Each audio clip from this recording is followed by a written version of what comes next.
এরশাদ আহমেদকে সারিয়ার সারিয়ারের পায়ে বল ডিমাক্সের ভিতরে ভালো সুযোগ রাকিব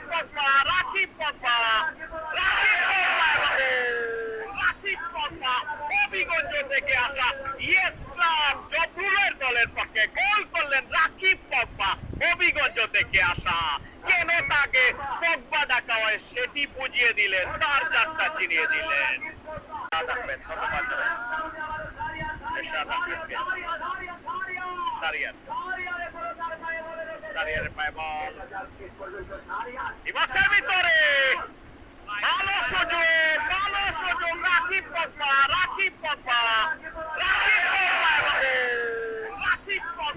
হবিগঞ্জ থেকে আসা ইয়েস ক্লাব জবরুলের দলের পক্ষে গোল করলেন রাকিব পগবা হবিগঞ্জ থেকে আসা। কেন তাকে পগবা ডাকা হয় সেটি বুঝিয়ে দিলেন, তার যাত্রা চিনিয়ে দিলেন। একটি গোল রাকিব পগবা কাটব্যাক করলেন, সময় নিলেন, ডান দিক থেকে বাম দিকে গেলেন, তারপরে গোলটি করলেন। টান্ডা মাথার ফিনিশিং ইয়েস ক্লাব জবরুলের গোল। জকিগঞ্জ তারা কিন্তু 1-0 গোলে এগিয়ে গেল। এই